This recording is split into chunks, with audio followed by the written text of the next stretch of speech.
বাঁশি শুনেছি ঢের, বিশ্বাস হয়নি এই বাঁশি বাজিয়ে একজন একদিন এক কিশোরীর কুল মান লজ্জা ভয় সব ভুলিয়ে দিয়েছিল। যমুনাতে উজান বইয়েছিল। আজ মনে হলো আমার যতীন মামার বাঁশিতে সমগ্র প্রাণ যদি আচমকা জেগে ওঠে, নিরর্থক এমন ব্যাকুল হয়ে ওঠে, তবে সেই বিশ্ববাসীর বাদকের পক্ষে ওই দুটি কাজ আর এমন কি কঠিন।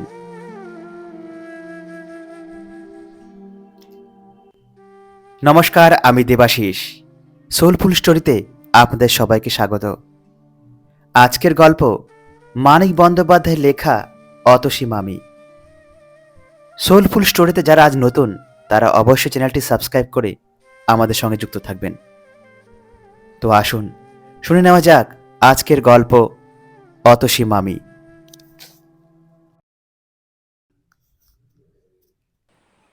যে শোনে সেই বলে, হ্যাঁ, শোনাবার মতো বটে। বিশেষ করে আমার মেজ মামা, তার মুখে কোনো কিছুর এমন উচ্ছ্বসিত প্রশংসা খুব কম শুনেছি। শুনে শুনে ভারী কৌতূহল হলো, কি এমন বাঁশি বাজায় লোকটা যে সবাই এমনভাবে প্রশংসা করে। একদিন শুনতে গেলাম, মামার কাছ থেকে একটা পরিচয়পত্র সঙ্গে নিলাম।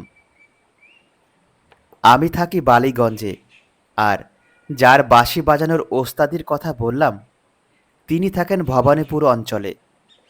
মামার কাছে নাম শুনেছিলাম যতীন, উপাধিটা শোনা হয়নি।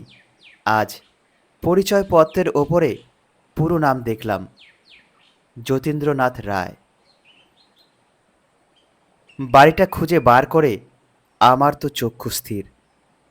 মামার কাছে যতীনবাবুর এবং তার বাঁশি বাজানোর যেরকম উচ্ছ্বসিত প্রশংসা শুনেছিলাম, তাতে মনে হয়েছিল লোকটা নিশ্চয় একজন কেষ্টবিষ্টু গোছের কেউ হবেন। আর কেষ্টবিষ্টু গোছের একজন লোক যে বৈকুণ্ঠ বা মথুরার রাজপ্রাসাদ না হোক, অন্তত বেশ বড় আর ভদ্র চেহারা একটা বাড়িতে বাস করেন, এও তো স্বতঃসিদ্ধ কথা।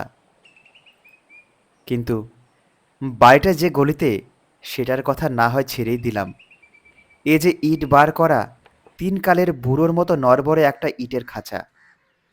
সামনেটার চেহারায় যদি এরকম হয়, ভেতরটার না জানি কিরকম হবে। উইয়ে ধরা দরজায় কড়া নাড়লাম। একটু পরেই দরজা খুলে যে লোকটি সামনে এসে দাঁড়ালেন, তাকে দেখে মনে হলো ছাই গাদা নাড়তেই যেন একটা আগুন বার হয়ে পড়ল। খুব রোগা, পায়ের রঙও অনেকটা ফ্যাকাশে হয়ে গেছে। তবু একদিন চেহারাখানা কিরকম ছিল অনুমান করা শক্ত নয়। এখনো যা আছে অপূর্ব। বছর 30 বয়স, কি কিছু কম। মলিন হয়ে আসা গায়ের রং অপূর্ব, শরীরের গড়ন অপূর্ব, মুখের চেহারা অপূর্ব, আর সব মিলিয়ে যে রূপ, তাও অপূর্ব। সবচেয়ে অপূর্ব চোখ দুটি, চোখে চোখে চাইলে যেন নেশা লেগে যায়। পুরুষেরও তাহলে সৌন্দর্য থাকে।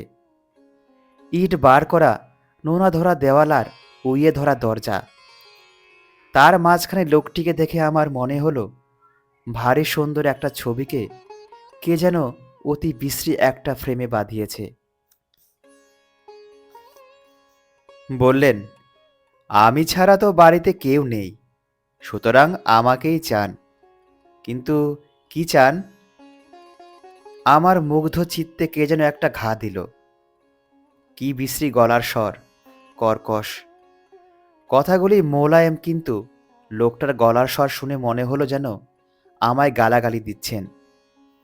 ভাবলাম, নির্দোষ সৃষ্টি বিধাতার কুষ্টিতে লেখে না, এমন চেহারায় ওই গলা। সৃষ্টিকর্তা যত বড় কারিগর হন, কোথায় কি মানায় সে জ্ঞানটা তার একদমই নেই। বললাম, আপনার নাম তো যতীন্দ্রনাথ রায়। আমি হরেনবাবুর ভাগ্নে। পরিচয়পত্রখানা বাড়িয়ে দিলাম। এক নিঃশ্বাসে পড়ে বললেন, ইস, আবার পরিচয়পত্র কেন হে? হরেন যদি তোমার মামা, আমিও তোমার মামা। হরেন যে আমায় দাদা বলে ডাকে। এসো, এসো, ভেতরে এসো। আমি ভেতরে ঢুকতে তিনি দরজা বন্ধ করলেন। সদর দরজা থেকে দুধারের দেওয়ালে গা ঠেকিয়ে হাত পাঁচেক এসে একটা হাত তিনেক চওড়া বারান্দায় পড়ে ডান দিকে বাঁকতে হলো। বাঁ দিকে বাঁকবার জো নেই, কারণ দেখা গেল সেদিকটা প্রাচীর দিয়ে বন্ধ করা। ছোট্ট একটা উঠান, বেশ পরিষ্কার। প্রত্যেক উঠানের 4টে করে পাশ থাকে, এটারও তাই আছে দেখলাম। দুপাশে দুখানা ঘর, এ বাড়িরই অঙ্গ। একটা দিক প্রাচীর দিয়ে বন্ধ করা, অপরদিকে অন্য এক বাড়ির একটা ঘরের পেছনের দিক। জানালা দরজার চিহ্ন মাত্র নেই, প্রাচীরেরই সামিল। আমার নবলব্ধ মামা ডাকলেন, অতসী, আমার ভাগ্নে এসেছে, এ ঘরে একটা মাদুর বিছিয়ে দিয়ে যাও। ও ঘরটা বড় অন্ধকার। এ ঘর মানে আমরা যে ঘরের সামনে দাঁড়িয়েছিলাম, ও ঘর মানে ওদিককার ঘরটা। সেই ঘর থেকে বেরিয়ে এলেন এক তরুণী, মস্ত ঘোমটায় মুখ ঢেকে। যতীন মামা বললেন, এ কি, ঘোমটা কেন? আরে, এ যে ভাগ্নে। মামির ঘোমটা ঘুচবার লক্ষণই দেখে আবার বললেন, ছি ছি, মামি হয়ে ভাগ্নের কাছে ঘোমটা টেনে কলা বউ সাজবে? এবার মামির ঘোমটা উঠল। দেখলাম আমার নতুন পাওয়া মামিটি মামারই উপযুক্ত স্ত্রী বটে। মামি এই ঘরের মেঝেতে মাদুর বিছিয়ে দিলেন। ঘরে তক্তপোষ, টেবিল, চেয়ার ইত্যাদির বালাই নেই। এক পাশে একটা রংচটা ট্রাঙ্ক আর একটা কাঠের বাক্স। দেওয়ালে এক কোণ থেকে আর এক কোণ পর্যন্ত একটা দড়ি টাঙানো, তাতে একটি মাত্র ধুতি ঝুলছে। একটা পেরেকে একটা আধ ময়লা খদ্দরের পাঞ্জাবি লটকানো, যতীন মামার সম্পত্তি। গোটা 2 বছর আগেকার ক্যালেন্ডারের ছবি। একটাতে এখনো চৈত্র মাসের তারিখ লেখা কাগজটা লাগানো রয়েছে। ছিঁড়ে ফেলতে বোধ হয় কারো খেয়াল হয়নি। যতীন মামা বললেন, একটু সুজি টুজি থাকে তো ভাগ্নেকে করে দাও, না থাকে 1 কাপ চাই খাবে খন। বললাম, কিচ্ছু দরকার নেই যতীন মামা, আপনার বাঁশি শুনতে এসেছি। বাঁশির সুরেই খিদে মিটবে এখন। যদিও খিদে পাইনি মোটেই, বাড়ি থেকে খেয়ে এসেছি। যতীন মামা বললেন, বাঁশি? বাঁশি তো এখন আমি বাজাই না। বললাম, সে হবে না, আপনাকে শোনাতেই হবে। বললেন, তাহলে বসো, রাত্রি হোক, সন্ধ্যার পর ছাড়া আমি বাঁশি ছুঁই না। বললাম, কেন? যতীন মামা মাথা নেড়ে বললেন, কেন জানি নে ভাগ্নে, দিনের বেলা বাঁশি বাজাতে পারি না, আজ পর্যন্ত কোনোদিন বাজাইও নি। হ্যাঁ গা অতসী, বাজিয়েছি? অতসী মামি মৃদু হেসে বললেন, না। যেন প্রকাণ্ড একটা সমস্যার সমাধান হয়ে গেল। এমনইভাবে যতীন মামা বললেন, তবে? বললাম, মোটে 5টা বেজেছে, সন্ধ্যা হবে 7টায়। এতক্ষণ বসে থেকে কেন আপনাদের অসুবিধা করব? ঘুরে টুরে সন্ধ্যার পর আসবো এখন। যতীন মামা ইংরেজিতে বললেন, টাট টাট, তারপর বাংলায় যোগ দিলেন, কি যে বলো ভাগ্নে, অসুবিধাটা কি হে? হ্যাঁ, পাড়ার লোকে তো বয়কট করেছে অপবাদ দিয়ে। তুমি থাকলে তবু কথা কয়ে বাঁচব। আমি বললাম, পাড়ার লোকে কি অপবাদ দিয়েছে মামা? অতসী মামির দিকে চেয়ে যতীন মামা হাসলেন। হুঁ, বলবো নাকি ভাগ্নেকে কথাটা অতসী? পাড়ার লোকে কি বলে জানো ভাগ্নে? বলে, অতসী আমার বিয়ে করা বউ নয়। চোখের পলকে হাসি মুছে রাগে যতীন মামা গড়গড় করতে লাগলেন। লক্ষ্মী ছাড়া বজ্জাত লোক পাড়ার, ভাগ্নে। রীতিমতো দলিল আছে বিয়ের, কেউ কি তা দেখতে চাইবে? যত সব। ত্রস্তভাবে অতসী মামি বললেন, কি যাতা বলছো? যতীন মামা বললেন, ঠিক ঠিক। ভাগ্নে নতুন লোক, তাকে এসব বলা ঠিক হচ্ছে না বটে। ভারী রাগ হয় কি না?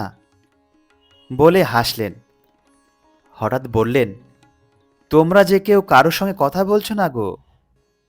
মামি মৃদু হেসে বললে, কি কথা বলবো?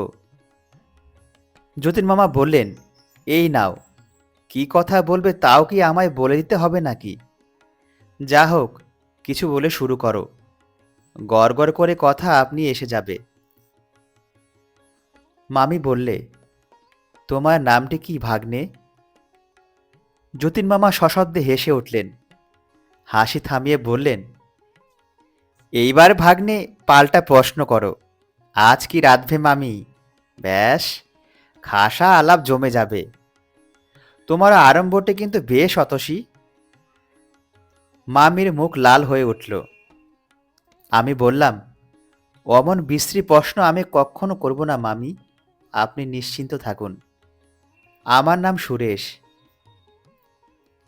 যতীন মামা বললেন, সুরেশ কিনা সুরের রাজা, তাই সুর শুনতে এত আগ্রহ, নয় ভাগ্নে? হঠাৎ উঠে দাঁড়িয়ে বললেন, ইস, ভুবনবাবু যে টাকা দুটো ফেরত দেবে বলেছিল আজ, নিয়ে আসি। দুদিন বাজার হয়নি। বসো ভাগ্নে, মামির সঙ্গে গল্প করো, 10 মিনিটের ভেতর আসছি।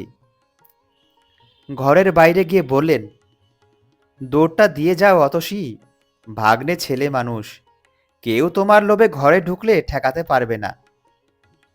মামির মুখ আরক্ত হয়ে উঠল এবং সেটা গোপন করতে চট করে উঠে গেল। বাইরে তার চাপা গলা শুনলাম, কি যে রসিকতা করো, ছি। মামা কি জবাব দিলেন শোনা গেল না। মামি ঘরে ঢুকে বললে, ওই রকম স্বভাব ওর। বাক্সে 2টি মোটে টাকা, তাই নিয়ে সেদিন বাজার গেলেন। বললাম, একটা থাক। জবাব দিলেন, কেন? রাস্তায় ভুবনবাবু চাইতে টাকা 2টি তাকে দিয়ে খালি হাতের ঘরে ঢুকলেন। আমি বললাম, আশ্চর্য লোক তো। মামি বললে, ওই রকমই। আর দেখো ভাই। বললাম, ভাই নয়, ভাগ্নে। মামি বললে, তাও তো বটে। আগে থাকতেই যে সম্বন্ধটা পাতিয়ে বসে আছো, ওর ভাগ্নে না হয়ে আমার ভাই হলেই বেশ হতো কিন্তু। সম্পর্কটা নতুন করে পাতো না, এখনো 1 ঘন্টাও হয়নি, জমাট বাঁধেনি। আমি বললাম, কেন? মামি ভাগ্নে বেশ তো সম্পর্ক। মামি বললে, আচ্ছা তবে তাই, কিন্তু আমার একটা কথা তোমায় রাখতে হবে ভাগ্নে, তুমি ওর বাঁশি শুনতে চেও না। বললাম, তার মানে? বাঁশি শুনতেই তো এলাম। মামির মুখ গম্ভীর হলো। বললে, কেন এলে? আমি ডেকেছিলাম? তোমাদের জ্বালায় আমি কি গলায় দড়ি দেব? আমি অবাক হয়ে মামির মুখের দিকে চেয়ে রইলাম, কথা জোগায় না। মামি বললে, তোমাদের একটু শখ মেটাবার জন্য উনি আত্মহত্যা করছেন দেখতে পাও না? রোজ তোমরা একজন না একজন এসে বাঁশি শুনতে চাইবে। রোজ গলা দিয়ে রক্ত পড়লে মানুষ কদিন বাঁচে? রক্ত? রক্ত নয়, দেখবে। বলে মাসি চলে গেল। ফিরে এলো একটা গামলা হাতে করে। গামলার ভেতরে জমাট বাঁধা খানিকটা রক্ত। মামি বললে, কাল উঠেছিল, ফেলতে মায়া হচ্ছিল তাই রেখে দিয়েছি। রেখে কোনো লাভ নেই জানি, তবু। আমি অনুতপ্ত হয়ে বললাম, জানতাম না মামি, জানলে কখনো শুনতে চাইতাম না। ইস, এই জন্যেই মামার শরীর এত খারাপ। মামি বললে, কিছু মনে করো না ভাগ্নে, অন্য কারোর সঙ্গে তো কথা কই না, তাই তোমাকেই গায়ের ঝাল মিটিয়ে বলে নিলাম। তোমার আর কি দোষ, আমারই অদৃষ্ট। আমি বললাম, এত রক্ত পড়ে তবু মামা বাঁশি বাজান? মামি দীর্ঘ নিঃশ্বাস ফেলে বলল, হ্যাঁ, পৃথিবীর কোনো বাধাই ওর বাঁশি বাজানো বন্ধ করতে পারবে না। কত বলেছি, কত কেঁদেছি, শোনেনি না। আমি চুপ করে রইলাম। মামি বলে চলল, কতদিন ভেবেছি বাঁশি ভেঙে ফেলি, কিন্তু সাহস হয়নি। বাঁশির বদলে মদ খেয়েই নিজেকে শেষ করে ফেলবেন, নয়তো সেখানে যা আছে সব বিক্রি করে বাঁশি কিনে না খেয়ে মরবেন। মামির শেষ কথাগুলি যেন গুমড়ে গুমড়ে কেঁদে ঘরের চারিদিকে ঘুরে বেড়াতে লাগলো।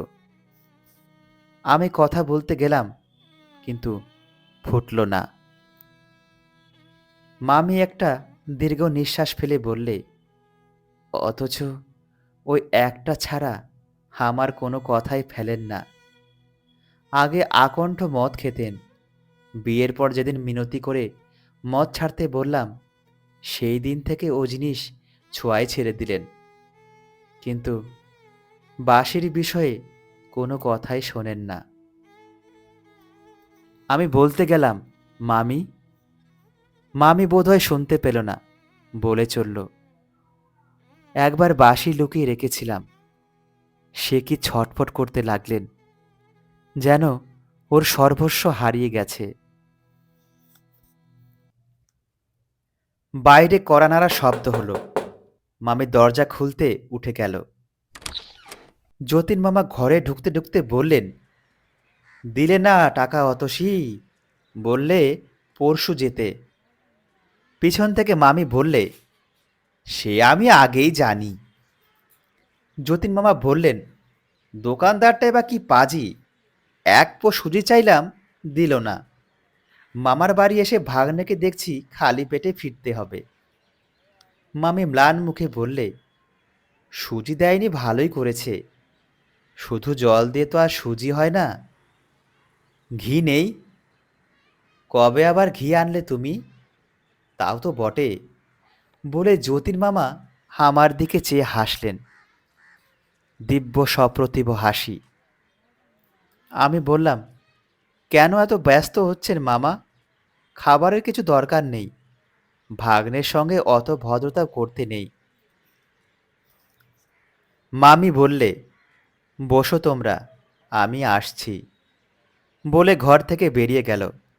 মামা হেঁকে বললেন, কোথায় গো? বারান্দা থেকে জবাব এলো, আসছি। মিনিট 15 পরে মামি ফিরল, দু হাতে দুখানা রেকাবিতে গোটা চারেক করে রসগোল্লা আর গোটা 2 সন্দেশ। যতীন মামা বললেন, কোত্থেকে জোগাড় করলে গো? বলে একটা রেকাবি টেনে নিয়ে একটা রসগোল্লা মুখে তুললেন। অন্য রেকাবিটা আমার সামনে রাখতে রাখতে মামি বললে, তা দিয়ে তোমার দরকার কি? যতীন মামা নিশ্চিন্তভাবে বললেন, কিছু না, যা খিদেটা পেয়েছে, ডাকাতি করেও যদি এনে থাকো কিছু দোষ হয়নি। স্বামীর প্রাণ বাঁচাতে সাধ্যি অনেক কিছুই করে। আমি কুণ্ঠিত হয়ে বলতে গেলাম, কেন মিথ্যে? বাধা দিয়ে মামি বললেন, আবার যদি ওইসব শুরু করো ভাগ্নে, আমি কেঁদে ফেলব। আমি নিঃশব্দে খেতে আরম্ভ করলাম। মামি ও ঘর থেকে দুটো এনামেলের গ্লাসে জল এনে দিলেন। প্রথম রসগোল্লাটা গিলেই মামা বললেন, ওয়াক, কি বিশ্রী রসগোল্লা, রইল পড়ে, খেও তুমি, নয়তো ফেলে দিও। দেখি দেখি সন্দেশটা কেমন। সন্দেশ মুখে দিয়ে বললেন, হ্যাঁ, এই জিনিসটা ভালো, এটা খাবো, বলে সন্দেশ দুটো তুলে নিয়ে রেকাবিটা ঠেলে দিয়ে বললেন, যাও তোমার সুজির ঢিপে ফেলে দিও খন নর্দমায়। অতসী মামির চোখ ছলছল করে এলো। মামার ছলটুকু আমাদের কারোর কাছে গোপন রইল না। কেন যে এমন খাসা রসগোল্লাও মামার কাছে সুজির ঢিপি হয়ে গেল, বুঝে আমার চোখে প্রায় জল আসবার উপক্রম হলো। মাথা নিচু করে রেকাবিটা শেষ করলাম। মাঝখানে একবার চোখ তুলতেই নজরে পড়ল মামি মামা রেকাবিটা দরজার ওপরে তাকে তুলে রাখছে।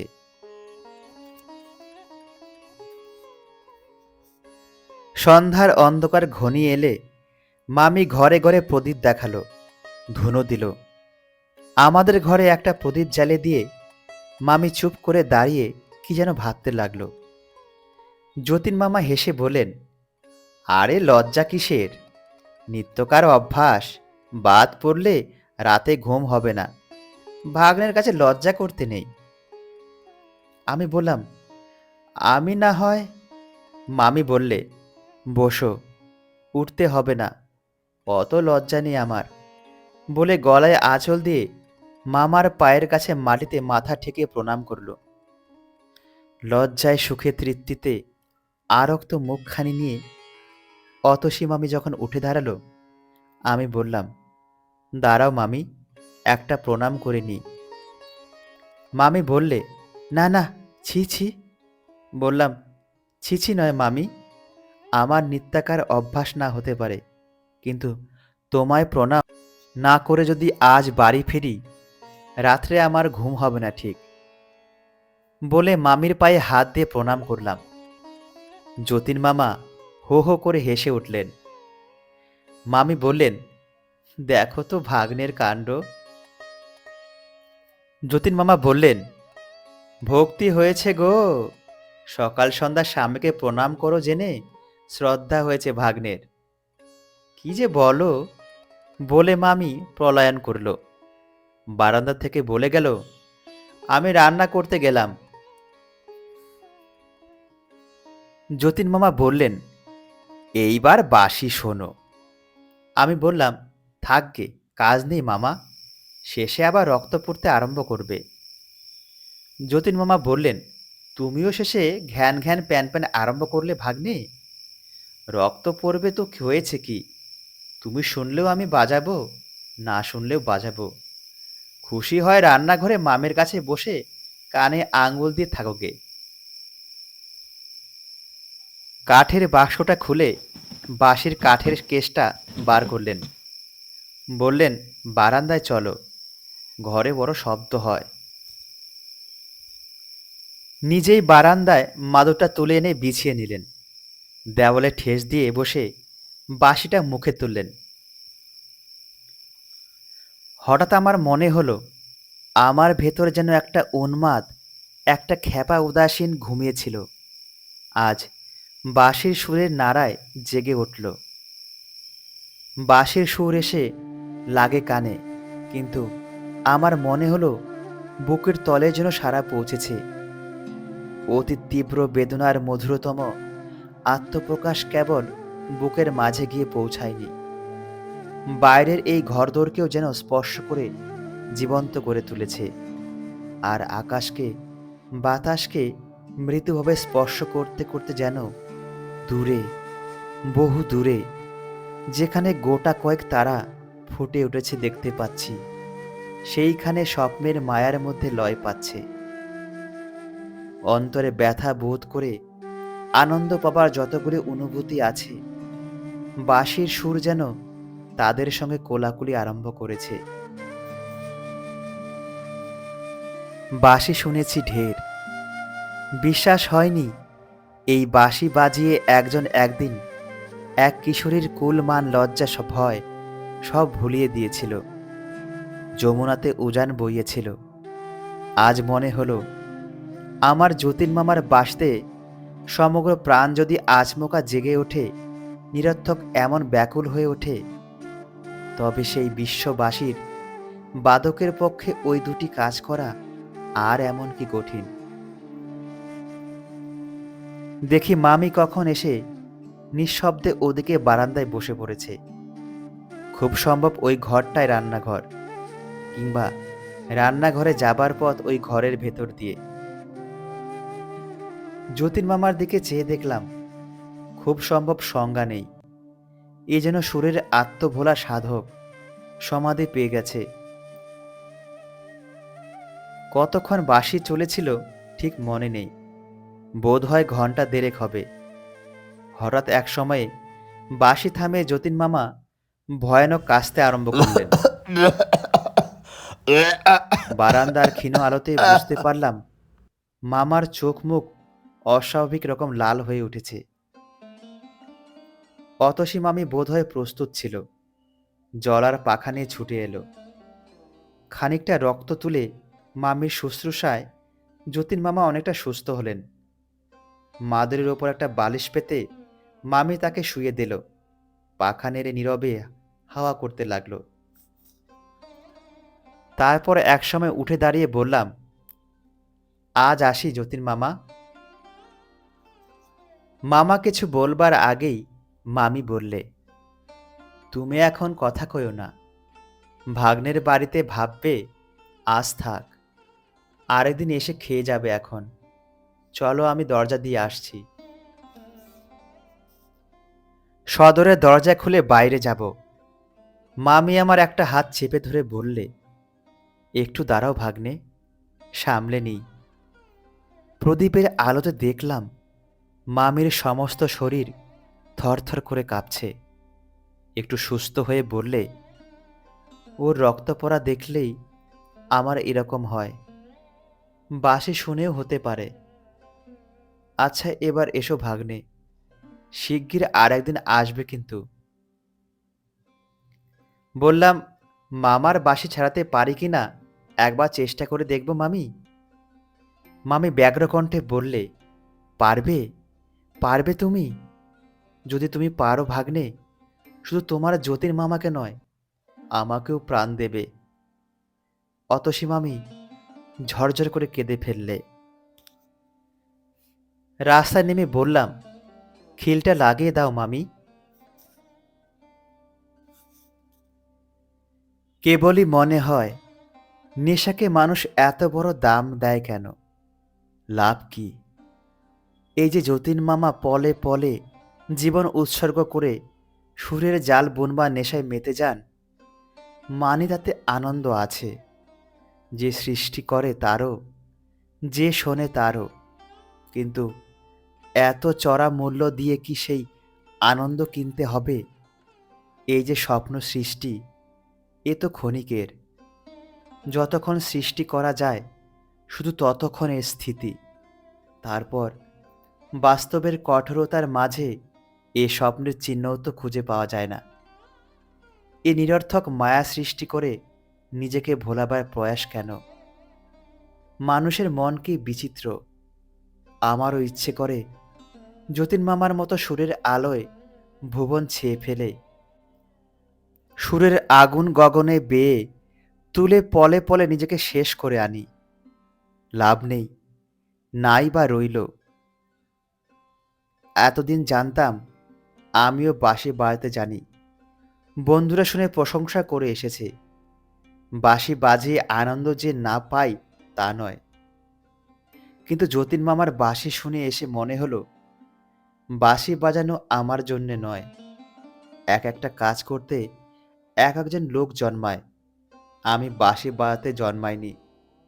যতীন মামা ছাড়া বাঁশি বাজাবার অধিকার কারও নেই।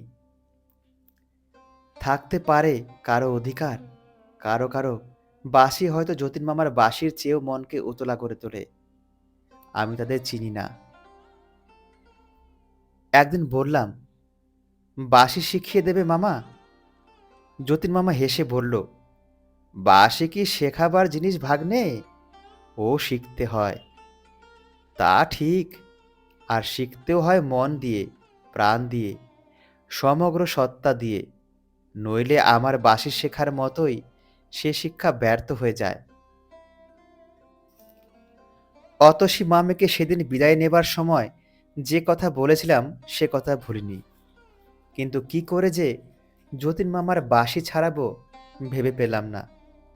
অথচ দিনের পর দিন যতীন মামা যে এই সর্বনাশ নেশায় পলে পলে মরণের দিকে এগিয়ে যাবেন, এ কথা ভাবতেও কষ্ট হলো। কিন্তু করা যায় কি?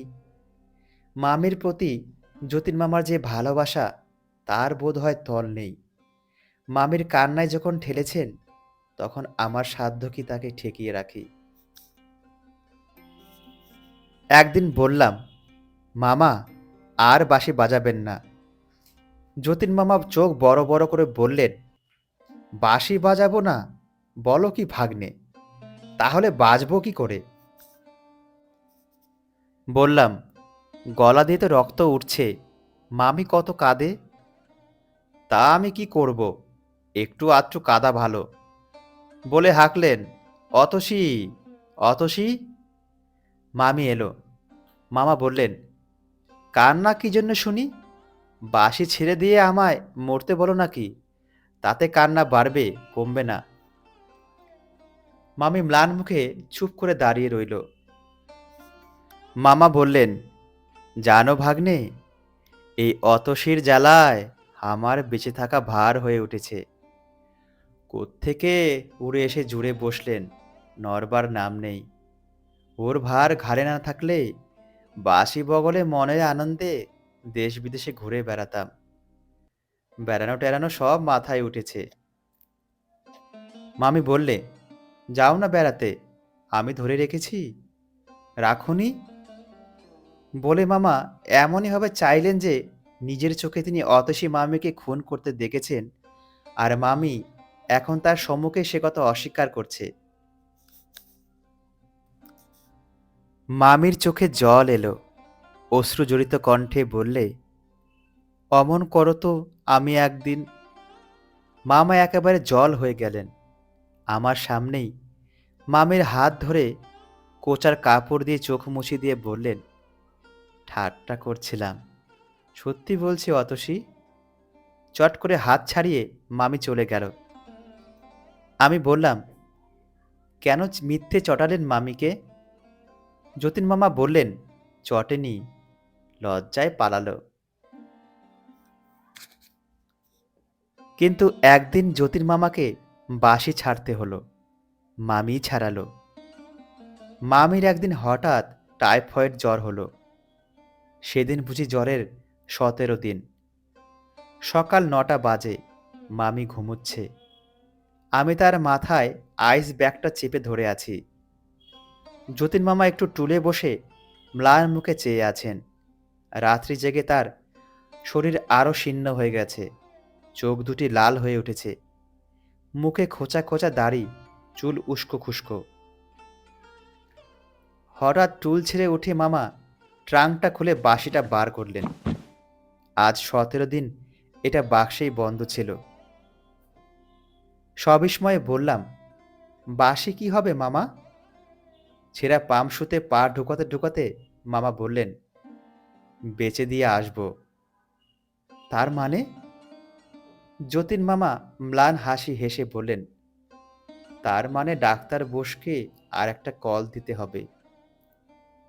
বললাম, বাঁশি থাক, আমার কাছে টাকা আছে। প্রত্যুত্তরে শুধু একটু হেসে যতীন মামা পেরেকে টাঙানো জামাটা টেনে নিলেন। যদি দরকার পড়ে ভেবে পকেটে কিছু টাকা এনেছিলাম। মিথ্যা চেষ্টা। আমার মেজমামা কতবার কত বিপদে যতীন মামাকে টাকা দিয়ে সাহায্য করতে চেয়েছেন। যতীন মামা একটি পয়সা নেননি। বললাম, কোথাও যেতে হবে না মামা, আমি কিনবো বাঁশি। মামা ফিরে দাঁড়ালেন। বললেন, তুমি কিনবে ভাগ্নে? বেশ তো। বললাম, কত দাম? বললেন, 135-এ কিনেছি, 100 টাকায় দেব। বাঁশি ঠিক আছে, কেবল সেকেন্ড হ্যান্ড এই যা। বললাম, আপনি না সেদিন বলেছিলেন মামা, এরকম বাঁশি খুঁজে পাওয়া দায়। অনেক বেছে আপনি কিনেছেন। আমি 135 দিয়েই ওটা কিনব। যতীন মামা বললেন, তা কি হয়, পুরানো জিনিস। বললাম, আমাকে কি জোচ্চরে পেলেন মামা? আপনাকে ঠকিয়ে কম দামে বাঁশি কিনব? পকেটে 10 টাকার 3টে নোট ছিল। বার করে মামার হাতে দিয়ে বললাম, 30 টাকা আগাম নিন, বাকি টাকাটা বিকেলে নিয়ে আসব। যতীন মামা কিছুক্ষণ স্তব্ধভাবে নোটগুলির দিকে তাকিয়ে রইলেন।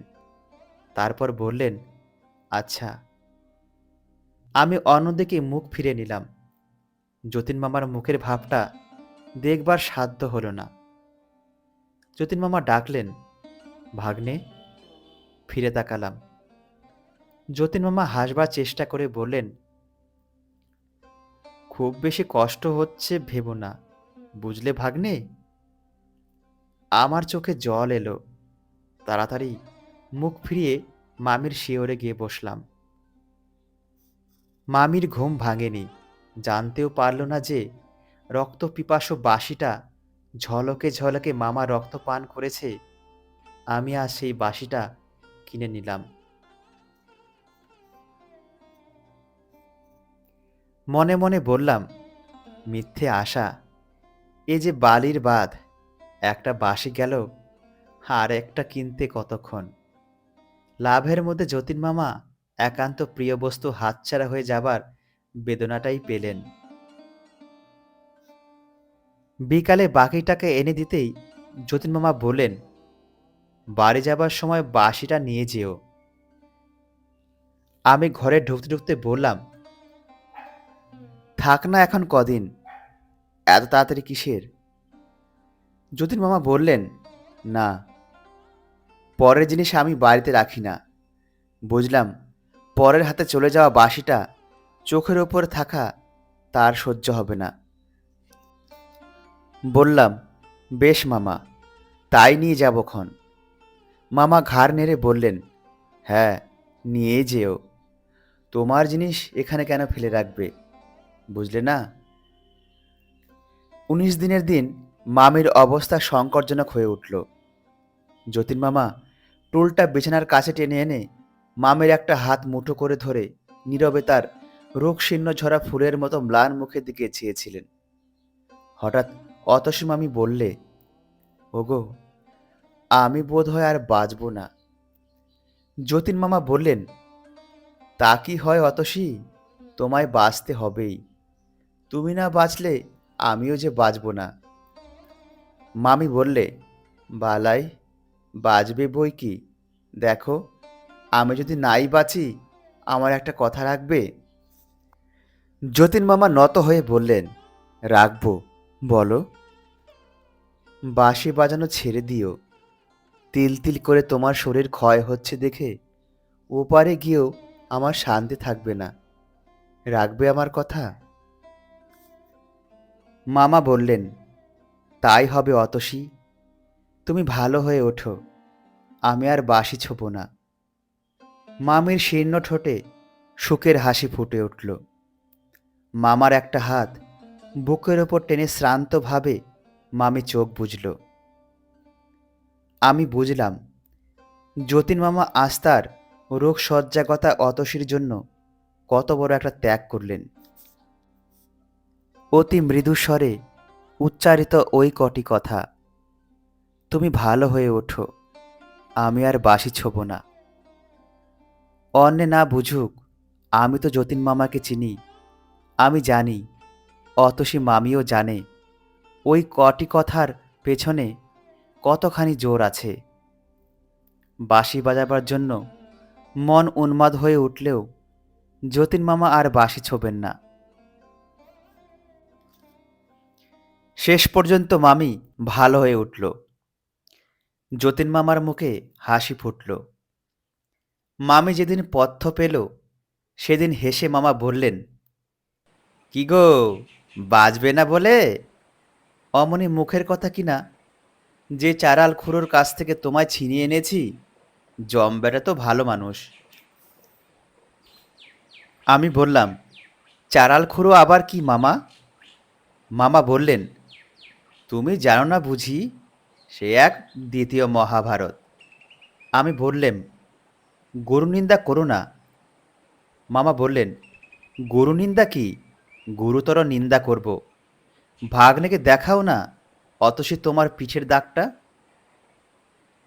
মামির বাধা দেওয়া সত্ত্বেও মামা ইতিহাসটা শুনিয়ে দিলেন। নিজের খুড়ো নয়, বাপের পিস্তুত ভাই। মা বাবাকে হারিয়ে 17 বছরের বয়স পর্যন্ত ওই খুড়োর কাছে অতসী মামি ছিল। অত বড় মেয়ে, তাকে কিলচর লাগাতে খুড়োটির বাধ্য না। আনুষঙ্গিক অন্য শব্দ ছিলই। খুড়োর মেজাজের একটি অক্ষয় চিহ্ন আজ পর্যন্ত মামির পিঠে আছে।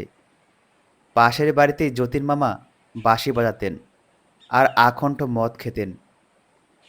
প্রায়ই খুড়োর গর্জন আর অনেক রাতে মামির চাপা কান্নার শব্দে তার নেশা ছুটে যেত। নিতান্ত চোটে একদিন মেয়েটাকে নিয়ে পলায়ন করলেন এবং বিয়ে করে ফেললেন। মামার ইতিহাস বলা শেষ হলে অতসী মামি ক্ষীণ হাসি হেসে বললে, তখন কি জানি মদ খায়, তাহলে কখনো আসতাম না। মামা বললেন, তখন কি জানি তুমি মাথার রতন হয়ে আঠার মতো লেপ্টে থাকবে, তাহলে কখনো উদ্ধার করতাম না। আর মদ না খেলে কি এক ভদ্রলোকের বাড়ি থেকে মেয়ে চুরি করার মতো বিশ্রী কাজটা করতে পারতাম গো? আমি ভেবেছিলাম বছরখানেক। মামি বললে, যাও চুপ করো, ভাগ্নের সামনে যা তা বকো না। মামি হেসে চুপ করলেন। মাস দুই পরের কথা। কলেজ থেকে শটান যতীন মামার ওখানে হাজির হলাম। দেখি জিনিসপত্র যা ছিল বাঁধা ছাদা হয়ে পড়ে আছে। অবাক হয়ে প্রশ্ন করলাম, এসব কি মামা? যতীন মামা সংক্ষেপে বললেন, দেশে যাচ্ছি। দেশে? দেশ আবার আপনার কোথায়? যতীন মামা বললেন, আমার কি একটা দেশও নেই ভাগ্নে? 500 টাকা আয়ের জমিদারি আছে দেশে, খবর রাখো। অতসী মামি বললে, হয়তো জন্মের মতোই তোমাদের ছেড়ে চললাম ভাগ্নে। আমার অসুখের জন্য এটা হলো। বললাম, তোমার অসুখের জন্য? তার মানে? মামা বললেন, তার মানে বাড়িটা বিক্রি করে দিয়েছি। যিনি কিনেছেন পাশের বাড়িতেই থাকেন। মাঝখানের পাঁচিরটা ভেঙে দুটো বাড়ি এক করে নিতে ব্যস্ত হয়ে পড়েছেন। আমি ক্ষুব্ধ কণ্ঠে বললাম, এত কাণ্ড করলে মামা, আমাকে একবার জানালে না পর্যন্ত? কবে যাওয়া ঠিক হলো? বাঁধা বিছানা আর তালাবন্ধ বাক্সর দিকে আঙুল বাড়িয়ে মামা বললেন, আজ রাত্রে ঢাকা মেলে রওনা হব। আমরা বাঙাল হে ভাগ্নে, জানো না বুঝি? বলে মামা হাসলেন। অবাক মানুষ, এমন অবস্থায় হাসিও আসে। গম্ভীরভাবে উঠে দাঁড়িয়ে বললাম, আচ্ছা, আসি যতীন মামা, আসি মামি, বলে দরজার দিকে অগ্রসর হলাম। অতসী মামি উঠে এসে আমার হাতটা চেপে ধরে বললে, লক্ষ্মী ভাগ্নে, রাগ করো না। আগে থাকতে তোমায় খবর দিয়ে লাভ তো কিছু হচ্ছিল না, কেবল মনে ব্যথা পেতে। যে ভাগ্নে তুমি, কত কি হাঙ্গামা বাঁধিয়ে তুলতে, ঠিক আছে কিছু? আমি ফিরে গিয়ে বাঁধা বিছানাটার ওপর বসে বললাম, আজ যদি না আসতাম একটা খবর তো পেতাম না। কাল এসে দেখতাম বাড়িঘর খাকা করছে। যতীন মামা বললেন, আরে রাম, তোমায় না বলে কি যেতে পারি? দুপুরবেলা সেনের ডাক্তারখানা থেকে ফোন করে দিয়েছিলাম তোমাদের বাড়িতে। কলেজ থেকে বাড়ি ফিরলেই খবর পেতে। বাড়ি আর গেলাম না। শিয়ালদহ স্টেশনে মামা মামিকে উঠিয়ে দিতে গেলাম। গাড়ি ছাড়ার আগে কতক্ষণ সময় যে কি করেই কাটলো, কারও মুখেই কথা নেই। যতীন মামা কেবল মাঝে মাঝে দু একটা হাসির কথা বলছিলেন এবং হাসাচ্ছিলেন, কিন্তু তার বুকের ভেতর যে কি করছিল সে খবর আমার অজ্ঞাত থাকেনি। গাড়ি ছাড়বার ঘন্টা বাজলে যতীন মামা আর অতসী মামিকে প্রণাম করে গাড়ি থেকে নামলাম। এইবার যতীন মামা অন্যদিকে মুখ ফিরিয়ে নিলেন, আর বোধ হয় মুখে হাসি ফুটিয়ে রাখা তার পক্ষে সম্ভব হলো না। জানালা দিয়ে মুখ বার করে মামি ডাকলে, শোনো। কাছে গেলাম।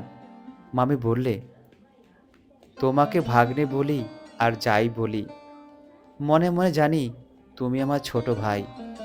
পারো তো একবার বেড়াতে গিয়ে দেখা দিয়ে এসো। আমাদের হয়তো আর কলকাতা আসা হবে না। জমির ভারী ক্ষতি হয়ে গেছে। যেও কেমন ভাগ্নে? মামির চোখ দিয়ে টপ টপ করে জল ঝরে পড়ল। ঘাড় নেড়ে জানালাম, যাব। বাঁশি বাজিয়ে গাড়ি ছাড়ল। যতক্ষণ গাড়ি দেখা গেল অপলক দৃষ্টিতে চেয়ে রইলাম। দূরে লাল সবুজ আলোক বিন্দুর ওপারে যখন একটি জ্বলন্ত লাল বিন্দু অদৃশ্য হয়ে গেল, তখন ফিরলাম। চোখের জলে দৃষ্টি তখন ঝাপসা হয়ে গেছে। মানুষের স্বভাবই এই, যখন যে দুঃখটা পায় তখন সেই দুঃখটাকেই সকলের বড় করে দেখে। নইলে কে ভেবেছিল যে যতীন মামা আর অতসী মামির বিচ্ছেদে 21 বছর বয়সে আমার দু চোখ জলে ভরে গিয়েছিল, সেই যতীন মামা আর অতসী মামি একদিন আমার মনের এক কোণে সংসারের সহস্র আবর্জনার তলে চাপা পড়ে যাবেন। জীবনে অনেকগুলি ওলটপালট হয়ে গেল। যথাসময়ে ভাগ্য আমার ঘাড় ধরে যৌবনের কল্পনার সুখস্বর্গ থেকে বাস্তবের কঠোর পৃথিবীতে নামিয়ে দিল। নানা কারণে আমাদের অবস্থা খারাপ হয়ে পড়ল। বালিগঞ্জের বাড়িটা পর্যন্ত বিক্রি করে ঋণ শোধ দিয়ে 80 টাকা মাইনের একটা চাকরি নিয়ে শ্যামবাজার অঞ্চলে ছোট একটা বাড়ি ভাড়া করে উঠে গেলাম। মার কাদা কাটায় গলে একটা বিয়েও করে ফেললাম। প্রথমে সমস্ত পৃথিবীটাই যেন তেতো লাগতে লাগলো। জীবনটা বিষাদ হয়ে গেল। আশা আনন্দের এতটুকু আলোড়নও ভেতরে খুঁজে পেলাম না। তারপর ধীরে ধীরে সব ঠিক হয়ে গেল। নতুন জীবনে রসের খোঁজ পেলাম। জীবনের জুয়া খেলায় হার জিতের কথা কদিন আর মানুষ বুকে পুষে রাখতে পারে। জীবনে যখন এইসব বড় বড় ঘটনা ঘটছে, তখন নিজেকে নিয়ে আমি এমনই ব্যাপৃত হয়ে পড়লাম যে কবে এক যতীন মামার অতসী মামির স্নেহ পরম সম্পদ বলে গ্রহণ করেছিলাম, সে কথা মনে ক্ষীণ হতে ক্ষীণতর হয়ে গেল। 7 বছর পরে আজ কচিত কখনো হয়তো একটা অস্পষ্ট স্মৃতির মতো তাদের কথা মনে পড়ে। মাঝে একবার মনে পড়েছিল যতীন মামাদের দেশে চলে যাওয়ার বছর 3 পরে। সেইবার ঢাকা মেলে কলিশন হয়। মৃতদের নামের মাঝে যতীন্দ্রনাথ রায় নামটা দেখে যে খুব একটা ঘা লেগেছিল, সে কথা আজও মনে আছে। ভেবেছিলাম একবার গিয়ে দেখে আসব, কিন্তু হয়নি। সেদিন আপিস থেকে ফিরে দেখি আমার স্ত্রীর কঠিন অসুখ। মনে পড়ে যতীন মামার দেশের ঠিকানায় একটা পত্র লিখে দিয়ে এইভাবে মনকে সান্ত্বনা দিয়েছিলাম, ও নিশ্চয় আমার যতীন মামা নয়। পৃথিবীতে যতীন্দ্রনাথ রায়ের অভাব তো নেই। সে চিঠির কোনো জবাব আসেনি। স্ত্রীর অশোকের হিড়িকে কথাটাও আমার মন থেকে মুছে গিয়েছিল। তারপর গড়িয়ে গড়িয়ে আরও 4টে বছর কেটে গেছে। আমার ছোট বোন বিনার বিয়ে হয়েছিল ঢাকায়। পুজোর সময় বিনাকে তারা পাঠালে না। অগ্রহায়ণ মাসে বিনাকে আনতে ঢাকা গেলাম, কিন্তু আনা হলো না। গিয়েই দেখি বিনার শাশুড়ির খুব অসুখ। আমি যাবার আগের দিন হু হু করে জ্বর এসেছে। ডাক্তার আশঙ্কা করেছেন নিউমোনিয়া। ছুটি ছিল না। ক্ষুণ্ণ হয়ে একাই ফিরলাম। গোয়ালন্দে স্টিমার থেকে নেমে ট্রেনের একটা ইন্টারে ভিড় কম দেখে উঠে পড়লাম। দুটি মাত্র ভদ্রলোক, এক কোণে র্যাপার মুড়ি দেওয়া একটি স্ত্রীলোক। খুব সম্ভব এদের একজনের স্ত্রী। জিনিসপত্রের একান্ত অভাব। খুশি হয়ে একটা বেঞ্চিতে কম্বলের ওপর চাদর বিছিয়ে বিছানা করলাম। বালিশ ঠেসান দিয়ে আরাম করে বসে পা দুটো কম্বল দিয়ে ঢেকে একটা ইংরেজি মাসিকপত্র বার করে ওপেনহেমের ডিটেকটিভ গল্পে মনোসংযোগ করলাম। যথাসময়ে গাড়ি ছাড়ল এবং পরের স্টেশনে থামল। আবার চলল। এটা ঢাকা মেল বটে, কিন্তু পোরাত পর্যন্ত প্রত্যেক স্টেশনে থেমে থেমে প্যাসেঞ্জার হিসাবেই চলে। পোরাদের পর ছোটোখাটো স্টেশনগুলি বাদ দেয় এবং গতিও কিছু বাড়ায়। গোয়ালন্দের পর গোটা 3 স্টেশন পার হয়ে একটা স্টেশনে গাড়ি দাঁড়াতে ভদ্রলোক দুটি জিনিসপত্র নিয়ে নেমে গেলেন। স্ত্রীলোকটি কিন্তু তেমনইভাবে বসে রইলেন। ব্যাপার কি? একে ফেলেই দেখছি সব নেমে গেলেন। এমন অন্যমনস্ক তো কখনো দেখিনি। ছোটখাটো জিনিসই মানুষের ভুল হয়। একটা আস্ত মানুষ, তাও আবার একজনের অর্ধাঙ্গ, তাকে আবার কেউ ভুল করে ফেলে যায় নাকি? জানালা দিয়ে তাকিয়ে দেখলাম পিছনে দৃষ্টিপাত মাত্র না করে তারা স্টেশনের গেট পার হচ্ছেন। হয়তো ভেবেছেন চিরদিনের মতো আজও স্ত্রীটি তার পিছু পিছু চলেছে। চেঁচিয়ে ডাকলাম, ও মশাই, মশাই শুনছেন? গেটের ওপারে ভদ্রলোক দুটি অদৃশ্য হয়ে গেলেন। বাঁশি বাজে গাড়িও ছাড়ল। অজ্ঞতা নিজের জায়গায় বসে পড়ে ভাবলাম, তবে কি ইনি একাই চলেছেন নাকি? বাঙালির মেয়ে নিশ্চয়ই র্যাপার দিয়ে নিজেকে ঢাকবার কায়দা দেখেই সেটা বোঝা যায়। বাঙালির মেয়ে এই রাত্রিবেলা নিঃসঙ্গ যাচ্ছে, তাও আবার পুরুষদের গাড়িতে। একটু ভেবে বললাম, দেখুন, শুনছেন? সাড়া নেই। বললাম, আপনার সঙ্গীরা সব নেমে গেছে, শুনছেন? এইবার আলোয়ানের পোটলা নড়ল এবং আলোয়ানো ঘোমটা সরে গিয়ে যে মুখখানা বার হলো দেখে আমি চমকে উঠলাম। কিছু নেই, সে মুখের কিছুই এতে নেই। আমার অতসী মামের মুখের সঙ্গে এই মুখের অনেক তফাৎ, কিন্তু তবু আবার মনে হলো এ আমার অতসী মামি। মৃদু হেসে বললে, গলা শুনেই মনে হয়েছিল এ আমার ভাগ্নের গলা, কিন্তু অতটা আশা করতে পারিনি। মুখ বার করতে ভয় হচ্ছিল, পাছে আশা ভেঙে যায়। আমি সবিস্ময়ে বলে উঠলাম, অতসী মামি। মামি বললে, খুব বদলে গেছি না? মামির সিঁথিতে সিঁদুর নেই, কাপড়ে পাড়ের চিহ্ন খুঁজে পেলাম না। 4 বছর আগে ঢাকা মেল কলিশনে মৃতদের তালিকায় একটি অতি পরিচিত নামের কথা মনে পড়ল। যতীন মামা তবে সত্যিই নেই। আস্তে আস্তে বললাম, খবরের কাগজে মামার নাম দেখেছিলাম মামি। বিশ্বাস হয়নি যে সে আমার যতীন মামা।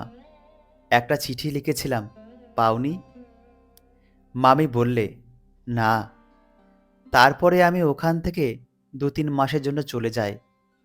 বললাম, কোথায়? আমার এক দিদির কাছে, দূর সম্পর্কে অবশ্য।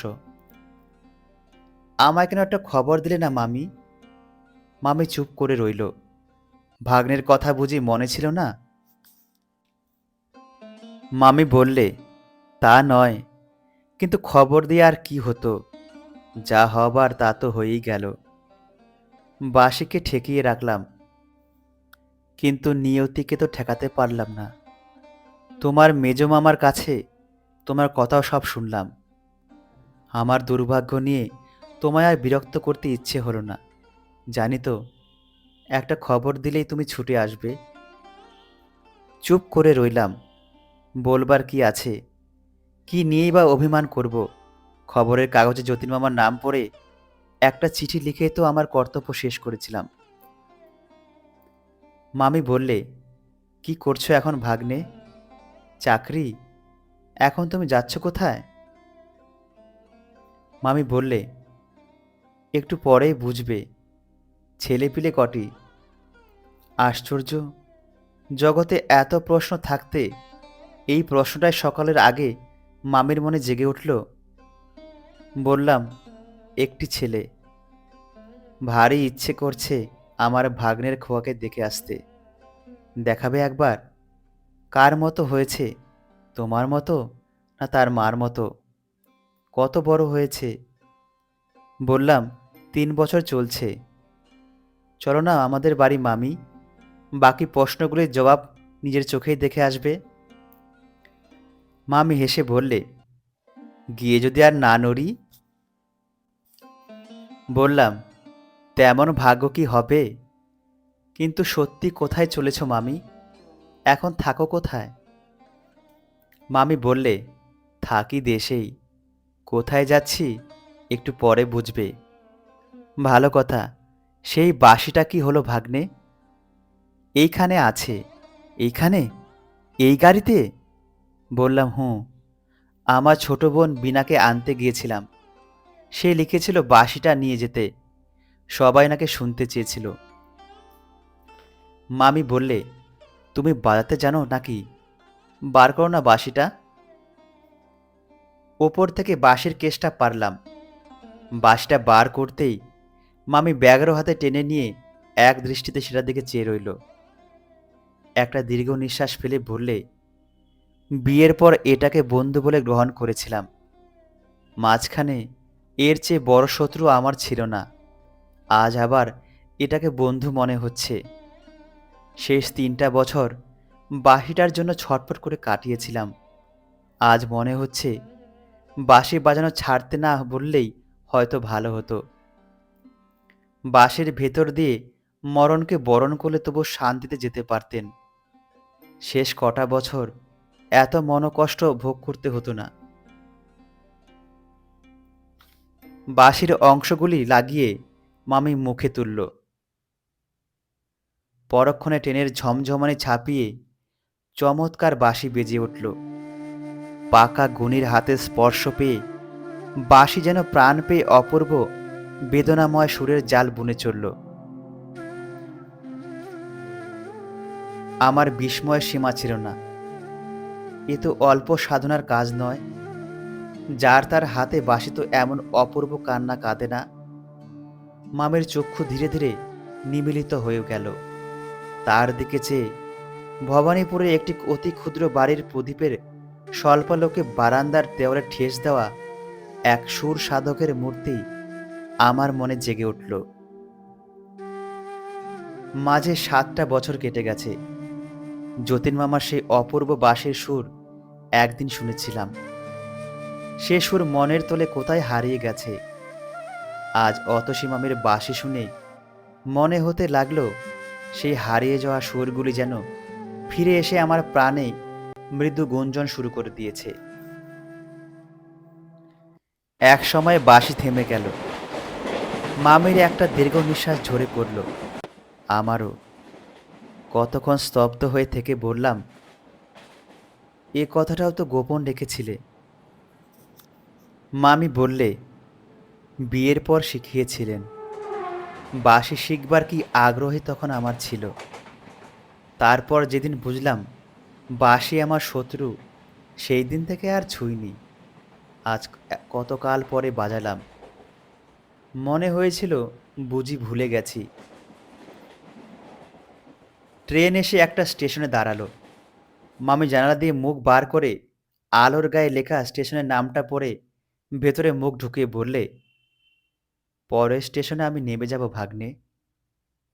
পরের স্টেশনে? কেন? মামি বললে, আজ কত তারিখ জানো? বললাম, 17ই অঘ্রাণ। মামি বললে, 4 বছর আগে আজকের দিনে বুঝতে পারছো না তুমি? মুহূর্তে সব দিনের আলোর মতো স্বচ্ছ হয়ে গেল। ঠিক 4 বছর আগে এই 17ই অঘ্রাণ ঢাকা মেলে কলিশন হয়েছিল। সেদিনও এমনই সময়ে এই ঢাকা মেলটির মতো সেই গাড়িটা শত শত নিশ্চিন্ত আরোহীকে পলে পলে মৃত্যুর দিকে টেনে নিয়ে যাচ্ছিল। বলে উঠলাম, মামি। মামি স্থির দৃষ্টিতে আমার মুখের দিকে চেয়ে থেকে বললে, সামনে স্টেশনের অল্প অধিক লাইনের ধারে কঠিন মাটির ওপর তিনি মৃত্যু যন্ত্রণায় ছটফট করেছিলেন। প্রত্যেক বছর আজকের দিনটিতে আমি ওই তীর্থ দর্শন করতে যাই। আমার কাছে আর কোনো তীর্থের এতটুকু মূল্য নেই।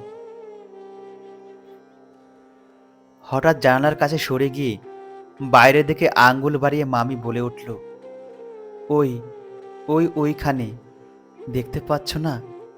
আমি তো স্পষ্ট দেখতে পাচ্ছি তিনি যন্ত্রণায় ছটফট করতে করতে একটু স্নেহশীতল স্পর্শের জন্য ব্যগ্র হয়ে রয়েছেন। একটু জলের জন্যই হয়তো।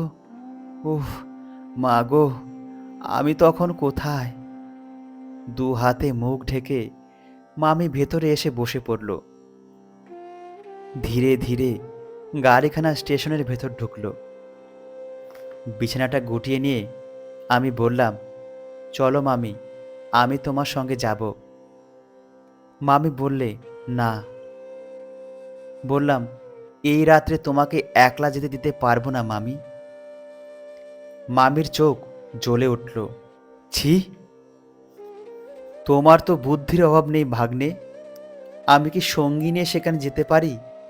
সেই নির্জন মাঠে সমস্ত রাত আমি তার সঙ্গ অনুভব করি। সেখানে কি কাউকে নিয়ে যাওয়া যায়? ওইখানের বাতাসে যে তার শেষ নিঃশ্বাস রয়েছে। অবুঝ হয়েও না। গাড়ি দাঁড়ালো। বাঁশিটা তুলে নিয়ে মামি বললে, এটা নিয়ে গেলাম ভাগ্নে। এটার উপর তোমার চেয়ে আমার দাবি বেশি। দরজা খুলে অতসী মামি নেমে গেলেন।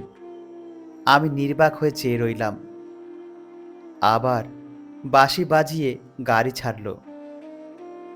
খোলা দরজাটা একটা করুণ শব্দ করে আছড়ে বন্ধ হয়ে গেল।